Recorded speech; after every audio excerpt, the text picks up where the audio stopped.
Good morning, Vish, and thank you very much for joining us. Good morning, Winston. Hope you're well. We're doing well. God is taking care of his children. I believe you're well too. Very well, thank you, yes. Great. So let's get into the general, assessment of the mid-year review before we get into the specifics. For you, what stood out for you and were your expectations met? In summary, I think expectations were met. I think what stood out was the fact that we're on course. We're tracking very well against the original budget that the minister read in March. The indicators, macroeconomic indicators, are pointing in the right direction. But significantly for us at PwC, I think what we liked was the recognition that we're not out of the woods and that there are some fundamental issues that we still have to work on. Talking about fundamental issues, what are these fundamental issues, and do you get the sense that the finance minister is working on them? Yes, we do get that sense based on everything we've been told, but those issues are really around public financial management, essentially how we control commitments, how we control expenditure, and then also how we mobilize revenue. This has been a conversation we've been having for years about the need to increase the amount of money that comes into the kitty and how we diversify the sources of that. And then also how we manage our debt to make sure that we don't get into the kind of crisis we experienced in 2022. So I think those issues were well articulated, and there were some indications as to how government intends to deal with those issues in the medium to long term. So we thought that was very useful. Let's talk about how they were well articulated, because when it comes to revenue generation, he's talked about how our points of entry, particularly the ports, he's talked about smuggling. He talks about how he intends to solve it using AI and other things. But Vish, are these not things we've heard consistently over the period? What's new? I think what for us was new was the emphasis on the use of technology. Okay. So you're right. We've heard general comments, and I think we've all made those comments, really, to be fair, about how we need to tighten the loopholes and how we need to spread the load across, different sectors of the economy. But now we're getting signals that the use of technology and digital tools is the focus, and that will help us identify those who ought to be paying and also to reduce the level of manual intervention so that the gaps that we've experienced over time will be closed. Yes, we didn't get the specific as to which particular AI tools or digital tools will be used, but overall we feel that it's a good signal. And this morning we're joined by Vish Ashiagbor, who is country senior partner of PwC. Okay, so for you, you believe that is good. What about some of the other things? You've talked about this one. What other things do you see the minister using the right steps in addressing? Well, again, the focus on tightening the public financial management system in terms of the commitment control and the emphasis that he placed on, for example, when he spoke about the road contracts and the fact that there will be no variations accepted, etc. And then also, if you remember, he made reference to beginning to put together a sinking fund so that when debt obligations and other external factors fall due, we can be in a place to manage those obligations. So I think all of these are positive signals. Of course, the implementation is what is important, but at least in terms of concept and in terms of framework, we feel that it's quite positive. Great. Let me get your views on, the decision that all contracts going forward will be awarded in Ghana cedis. Yes. Good policy? So, in principle, yes. But I'm not sure how that will work when you're dealing with, let's say, an overseas-based service or goods provider. I understand the thrust of it, because obviously the CD is the legal tender. So in principle it's good, but as to how it will be implemented, I'm not quite sure, because if you're dealing with, let's say, somebody who's supplying you equipment which is being sourced from overseas, would that really be priced in local currency? I'm not quite sure how that will work, but maybe the details will emerge as we go along. But in that case, for instance, if the equipment are purchased in dollars, the accounts would always make provision for exchange rate variations, isn't it? I guess I thought, I understood that to be more like a measure to help stabilize the cedi and to reduce the volatility of the cedi. So less of an accounting issue in terms of whether you'd be making exchange gains or losses. But I understood that to be a measure to reduce the demand for dollars in the economy, which kind of leads to volatility. Exactly. So that's the angle at which we took it from. Yeah. Okay, but where there's an issue, for instance, and I'm sure as the contracts are signed, certain provisions will be put in there to take care of these, wouldn't it? So okay, I see what you mean. So you mean that, for example, if the exchange rate moves, then the contract sum would be adjusted to reflect that. That could be a possibility. That I think would actually be counterproductive because it will get you back to the same place.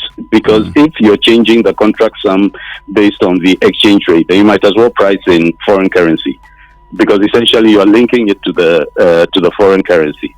So my understanding of that provision was that the contracts would be fixed in local currency, and then through the other mechanisms we have around expenditure control and public financial management generally, if you lock in a contract at 100 cedis, then it's 100 cedis, unless there's maybe a scope variation or something else that warrants an adjustment. But you believe implementation of that will be difficult? I'm not quite sure. I'm not saying it's difficult, but I think it needs some careful thought as to how you'd actually manage that. Because as currencies move on global markets, I'm not sure how that will impact on service providers and folks who are providing goods and products to the government. Well, Vish, blessed here. And speaking about the cedi, it's become the lifeline to this government. Yes. It's having an overarching impact on forex, on public debt, and as we know, the government is moving to tighten the contract aspects. But tell me about what experts' fears are on the fact that government's over reliance on mineral resources, especially gold, to cushion the performance of the cedi would not be sustainable. Looking at the fact that by September there'll be a dollar spike, as the experts were telling me yesterday. So again, the way we see that is that whilst the gold, for example, and maybe even cocoa prices are holding firm, you take advantage of the additional revenue and additional cash flow that provides. But over the medium to long term, you diversify your revenue sources so that you're not caught out when the tide changes. So that's why I said that the budget or the review that was presented yesterday by the minister, we thought was quite interesting because it began to lay out or began to give more details around some of the broader initiatives, for example, the 24-hour economy and other policies that essentially are designed to transform the economy. So that in the medium to long term, we reduce our reliance on these commodities that, as you and I know, are very volatile and they come and go in terms of the benefits that they bring to the economy. But some credit to the minister, isn't it? This is the first time in the history of the Republic that the cedi has appreciated all throughout the year. At least it's mid-year already. We do not know how it will be ending. But that aside, do you feel that will be sustained? Because many are asking that the impact is not being felt on prices of goods and commodities on the market.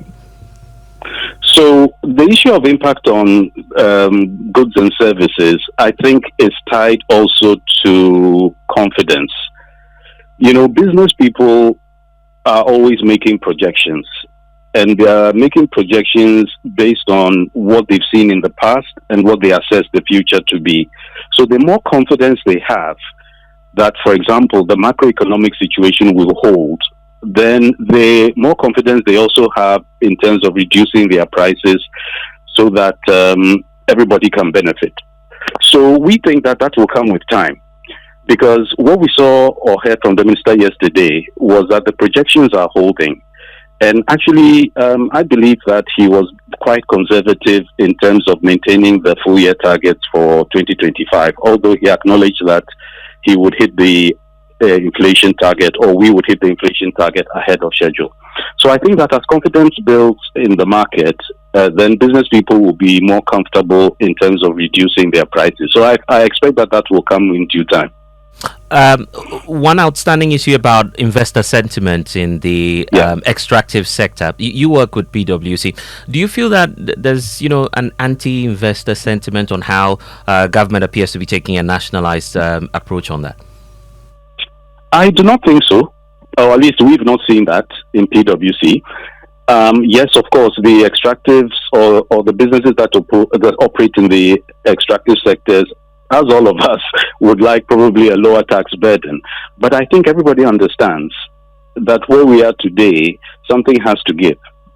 And to the extent that they are contributing more to the kitty, and that there's a plan to diversify the base over time, we don't see any significant negative sentiment. Yes, there are concerns that it seems that once again the extractive sector is being singled out for additional burden, but we don't think that is to the extent of negative sentiment at this stage.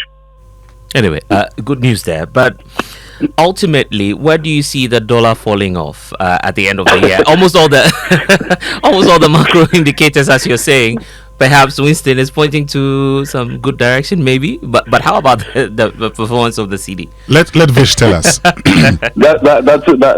a difficult one, and I'd be reluctant to stick my neck out to make an exact projection on that, because of course, currencies are not just or the value of the CD in our case is not just driven by what happens in our local economy. International markets and all of that also have an impact. For example, what we just discussed about commodity prices, that impacts on our numbers in terms of our reserves, etc.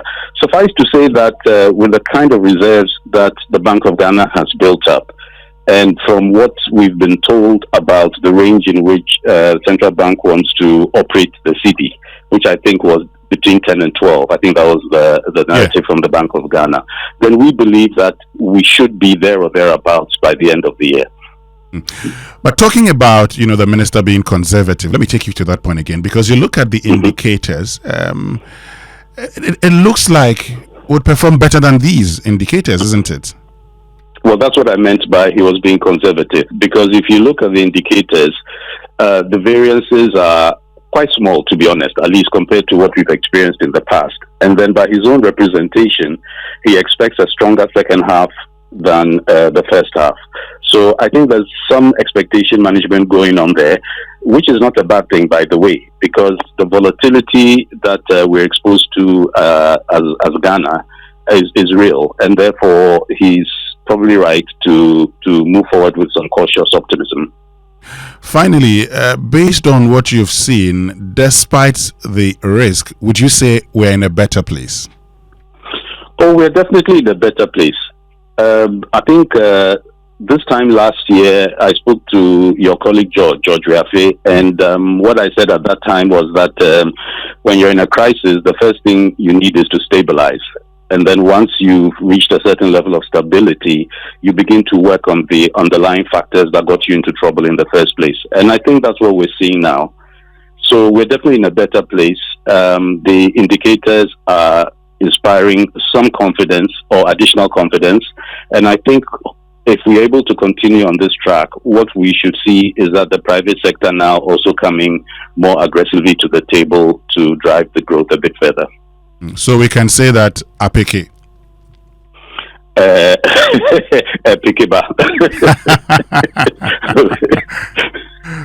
Thank you very much, Vish Ashiagbor. Thank you very much, Vish Ashiagbor, for joining us this morning. And Vish Ashiagbor is country senior partner of PwC.